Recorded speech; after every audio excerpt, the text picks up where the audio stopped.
Third type of microphone, which is an entire category on its own, is called a condenser microphone. Now, a condenser microphone is probably the most quality microphone you see in a studio. The vintage Neumanns, the vintage AKGs, those are all condenser microphones. They're considered to be the best sounding mics. People have called it a capacitor microphone. We discussed what a capacitor was. A capacitor was two plates of metal that don't touch each other but are charged oppositely. And when more charge goes onto one plate, say one plate gets more charge, it attracts more charge to the other plate to counterbalance it because positive attracts negative and negative attracts positive. But this is electrical, totally electrical, non-magnetic. So the way that this works, if you look at the slide, you've got a diaphragm, very thin diaphragm. Actually, I'll draw it as well so that you can see it. On this diagram, you've got a solid plate here, and then you've got a very thin diaphragm here with an insulation between. When sound energy hits the diaphragm, the way it works is that the diaphragm and the back plate are connected to different wires. And then there's a power source of some sort and a resistance of some sort.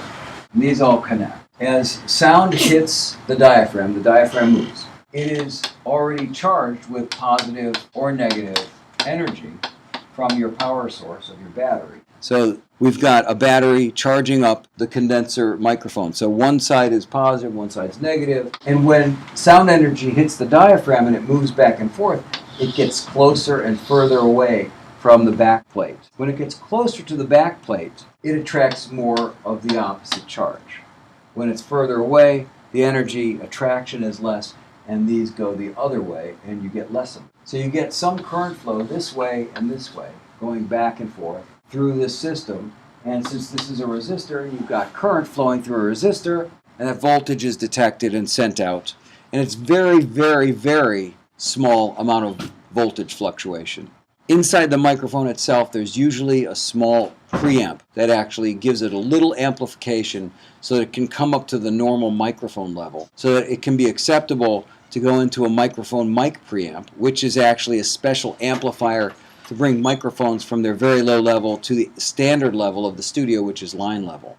It's even quieter than the standard microphone, so inside of the microphone itself, you've got a power source like a battery of some sort powering this, and there's also an amplifier to bring it up to normal microphone level.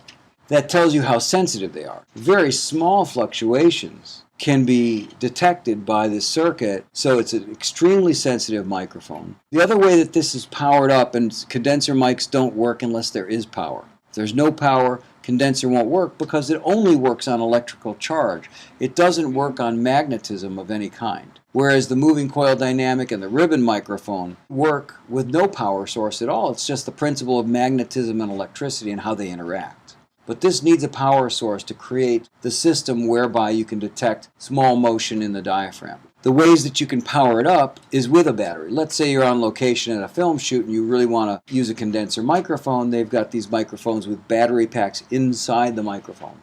But in the studio, generally, you don't have those kind of microphones with battery packs, but you get power source from the board. Microphone mic pre that you plug it into gets a power source. The power source is called phantom power. Performance reinforcement usually uses dynamic microphones. Because they're less sensitive, you pick up less stage volume and sounds you don't want. But in a studio, you need a sensitive microphone, and so when you plug it into your microphone mic pre, you usually have a switch that says phantom on or phantom off. And what it is it's 48 volts, and it comes from your mic pre. So if I were to draw this so you understand more clearly, say you've got a condenser microphone, and it's hanging here, and you've got a vocalist singing and so on and so forth, and they're singing into the mic. The mic itself, through the cable, goes through the wall, through a panel, into the control room, where it connects to the board in the control room. And this microphone mic pre it connects to has a switch that allows it to send phantom through the cable that it's connected to back to the microphone to power it up. Without phantom connected, it won't work. So if you forget to push the phantom button, your microphone won't work. On the other hand, when we talked about the ribbon microphone, and you accidentally press phantom power, it's going to send current and voltage back to the microphone. It creates its own magnetic field, which is either positive or negative to the magnets that are already in place, and it'll push the diaphragm forward or backwards very hard, very fast, and it will bend the diaphragm and destroy your microphone. So one of the first things I tell second engineers, if you have a ribbon microphone, never ever let phantom power touch that microphone because it will destroy it. I know personally because I've done it. It cost me a lot to get the microphone repaired. Because they're sensitive, they will destroy themselves if you do the wrong thing. Of course, if you drop it, it's even worse. You got to be very careful with microphones. So the condenser mic, it's the most sensitive type of microphone, which means that it generally has the highest frequency response. And that's a good thing for certain kinds of sound recordings. But then on the other hand, being so sensitive, it can also be a problem because if I've got an electric guitar that's really loud and I'm using a condenser mic because it has such great frequency response, I can distort it because it's getting so much sound energy, it's creating so much charge displacement that the internal mic pre inside the microphone will overdrive and get distorted. And I've used that effectively at times. With vocalists, for example, if they sing real loud, there's times when I can use the microphone to get a little distorted edge on their voice, which makes them cut through more. But these kind of condenser mics, usually on the body of the microphone, have a switch that's, say, minus 10 dB, minus 15 dB, and it's basically to protect it from overloading. They're very sensitive microphones, and you can't bombard them with loud sound without being careful not to overload it.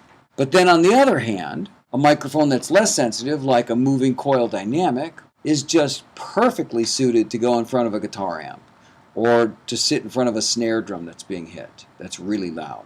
Because it is moving coil, it takes a lot of energy to move the coil, so you've got to kind of think of which microphone choice you want for a specific sound, but also how loud is it going to be, because certain microphones are very sensitive, some aren't. This is the phantom power system I was discussing. The standard scheme is that the phantom usually comes from the microphone mic pre. It's a DC voltage, and we all know what that means, direct current.